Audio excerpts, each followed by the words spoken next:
Today's case begins in Leeds. This man committed horrific crimes against a young girl, waited 9 years before he committed another crime, while police were looking for him the whole time. But due to the fact that he had no previous convictions, he was loose and ready to commit again. The man committed a further crime and eventually was arrested. This is the story of the crimes of David Newton.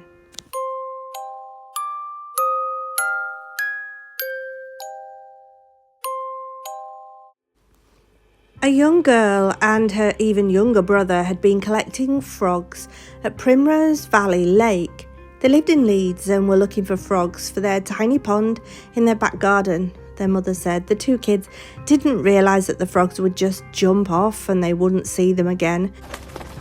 Hurry up! My daughter asked if she could take my son to go collecting frogs for this little pond, which were no more than a few bricks in a black bag.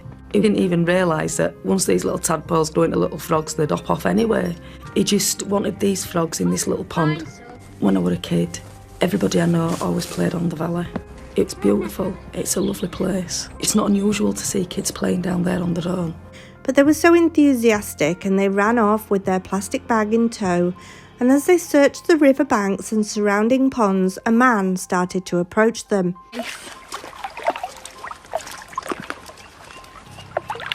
He's been past before. Oh yeah, he has, hasn't he? There! There! Oh, I've got it! Is it a big one? Yeah, look! Oh wow! He was bare-chested, wearing blue jeans and holding a knife. He ordered them to walk ahead of him along the path. The kids were frightened and initially assumed that they were in trouble for catching the frogs. The man grabbed the girl's arm from behind with the knife at her throat. Her brother cried for his sister, looking around to see if anyone could help. And not wanting to leave her, he stayed alongside. The man ordered the youngsters into a den under the trees. He held the knife to the girl's chest and ordered her to strip off all of her clothes.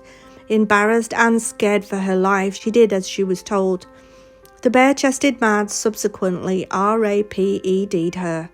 The girl, going through such a traumatic experience and knowing how upset her brother was, she held on to his arm to calm and soothe him. After the attack, the man ran off. The children, by now heavily crying and shocked about what had gone on, ran for their lives. They were distressed and dishevelled.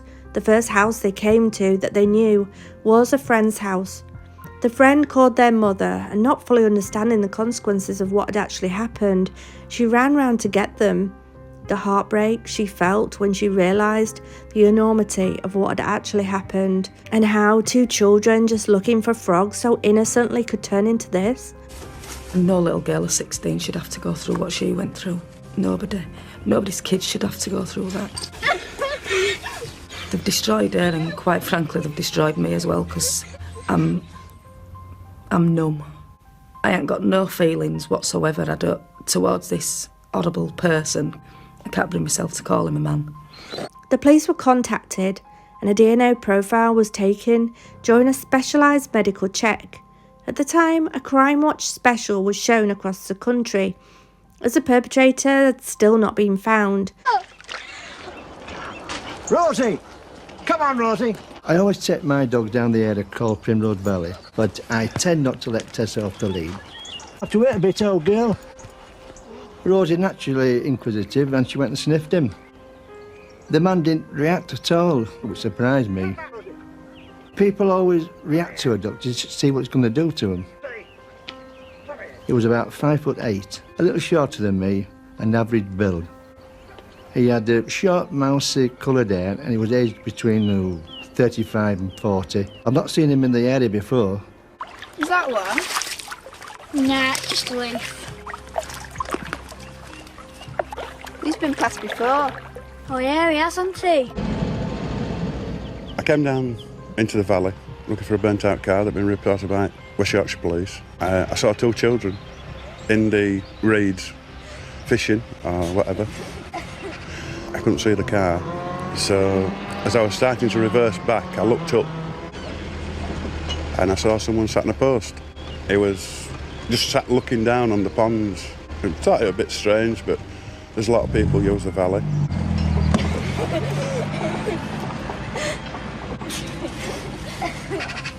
Come on. Come on.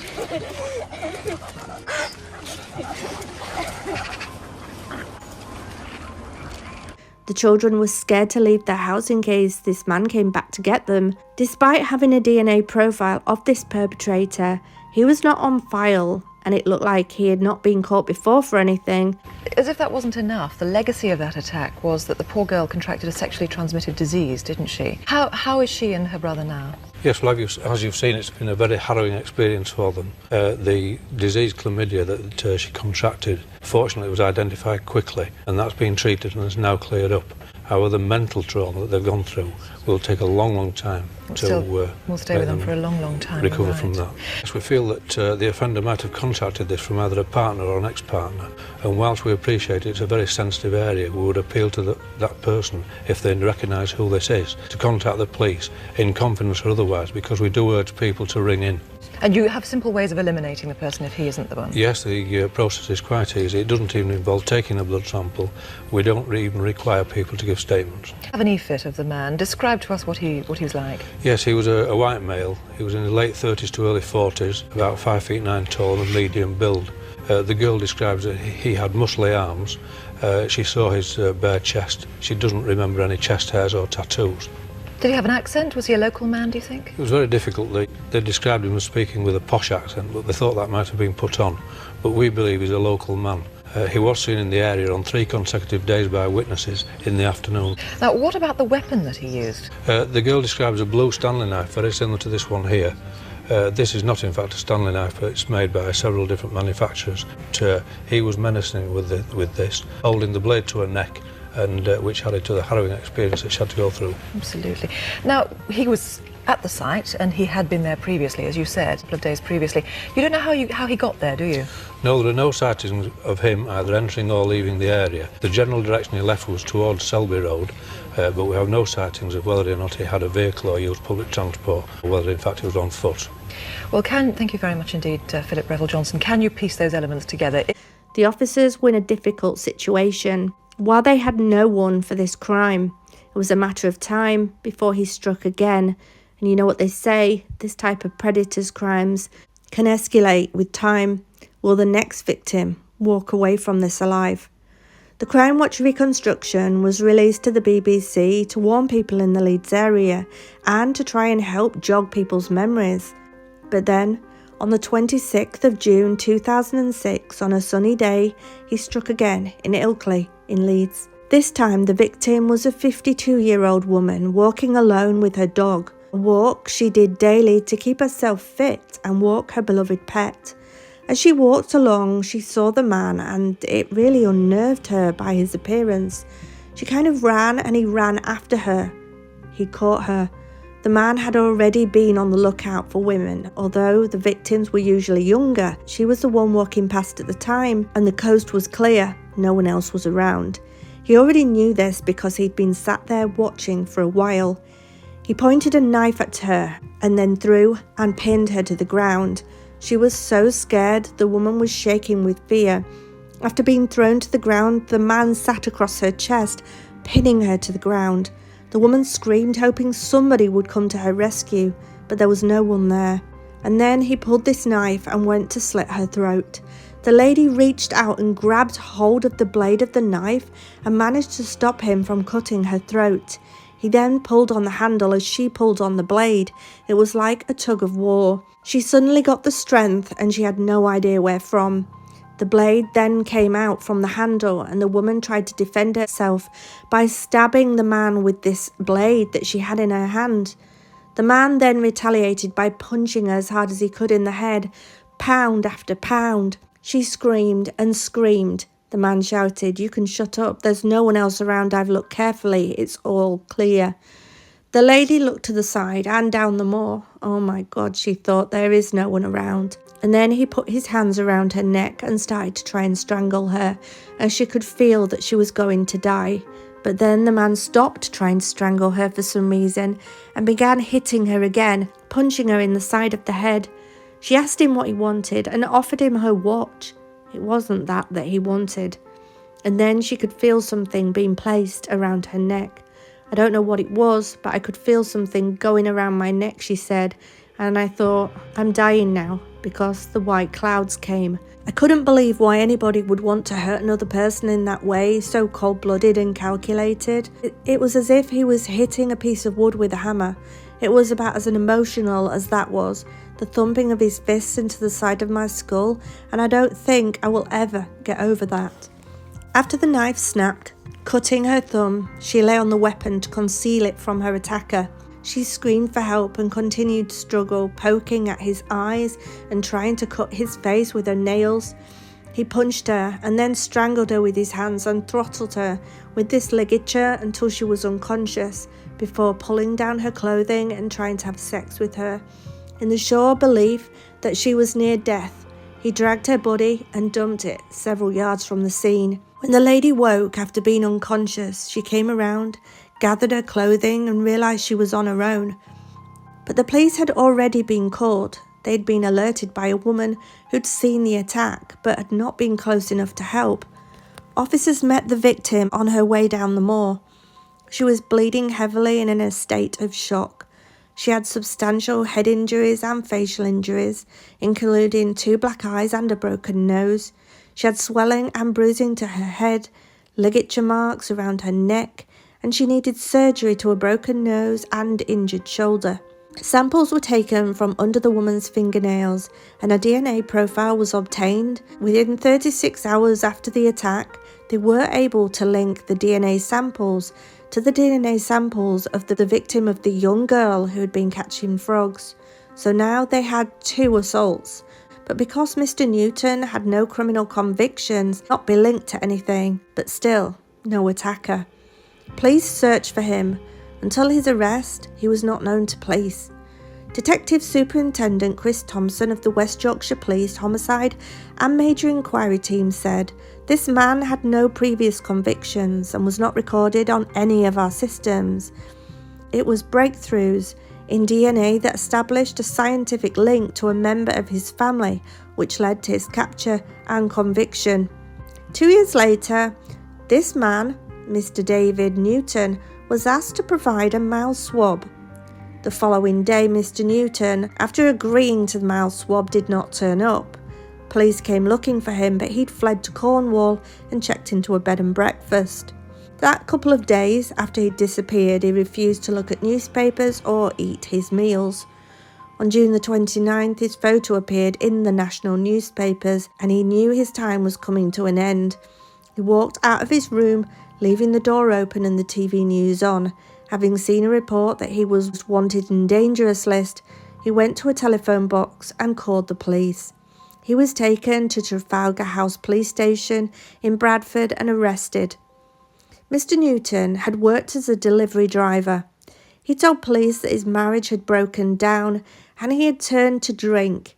He had said that his wife had had an affair, and he was worried after his second wife had run up a load of debts, and police were calling round now for mouth swabs. It was the last straw. He denied any involvement in the attacks. The judge heard impact statements from all 3 victims at trial. The girl that was catching frogs. At 27, during the trial, she said she still suffered anxiety attacks and never walked alone anywhere. "I feel like my childhood innocence was stolen that day," she said. A lady on Ilkley Moor said that before the attack, she was a confident, professional woman who now refused to go on the moor alone and enjoy days out. She said that for a long time she feared he would come back and finish her off. She suffered nightmares and flashbacks, and images of strangulation on TV freaked her out. "I thought I was going to die that day. I was never going to see my daughters again," she said. How an ordinary man could turn into a violent sex beast? Sex beast David Newton spent months checking websites for breakthroughs in DNA technology as police closed their net on him. Mr. Newton, 55, was brought up to the Primrose Valley beauty spot in Leeds, where he attacked his first victim in 1997. He was living in the area at the time of the RAPE of the young schoolgirl, having split from his wife, with whom he had 5 children. One theory is that the marriage breakup sparked the first phase of Mr. Newton's horrific crimes, and then there was a 9-year gap before the attack with the lady on Ilkley Moor. He's essentially a grey man with nothing exceptional about him, they said. He's not particularly a social man. He didn't frequent pubs and would drink at home. When he was married, he took his wife and children away on holiday every year to the Lizard in Cornwall. It was there he fled to when police moved in to arrest him. A team of experienced detectives continued to work with scientists on the original case for many years. Then a refinement of a specialist technique called familial DNA provided a vital breakthrough, linking the crimes to Mr. Newton's family. Detective Superintendent Thompson said, "We had eliminated 1,000 people from the inquiry through familial DNA. If the crime scene isn't on the DNA database, scientists will look for similarities and other profiles which could lead to a familial connection. The new development made the inquiry more focused and narrowed it down from a pool of thousands to possible hundreds. Through this, we identified a number of Mr. Newton's family on the database. We visited the male members of Mr. Newton's family, which is quite extensive. We went to see Mr. Newton and he cooperated with police, saying that he would be there the next day to give a DNA sample. However, a short time later, he left his home address and attempted to mislead the police by implying to his partner that he had gone to the east coast of the country to a caravan site. But an automatic number plate recognition system identified his car on the way down south to Cornwall. Detective Superintendent Thompson said, "At no time throughout the police interviews or since has he shown any remorse whatsoever for his crimes. We knew that Mr. Newton was aware the police inquiry was closing in on him. We are aware he was monitoring various scientific websites on the internet and looking very closely into developments in DNA technology in the weeks and months leading up to his arrest. His employment as a delivery driver has allowed him to travel widely throughout the UK, and we are liaising with other forces in respect of other unsolved crimes. Those inquiries are ongoing. Mr. Newton must serve at least 12 years before he will be eligible for parole." Detective Superintendent Thompson said that Mr. Newton should never be released from prison unless the authorities were satisfied that he was no longer a danger to the public. State-of-the-art forensic techniques were used to help bring David Newton to justice. The new familial technology allowed experts to link the Ilkley Moor murder to the RAPE of the young schoolgirl in Leeds within 36 hours. Kathy Turner of the Forensic Science Service said, "We were able to use a refinement to a specialist DNA technique to offer the most valuable intelligence to police in this investigation. We are pleased that this pioneering technology assisted West Yorkshire Police in bringing Mr. David Newton to justice, and we hope this case acts as a warning to others. A case that is unsolved today could be solved tomorrow, thanks to the continuing leaps forward in DNA technology."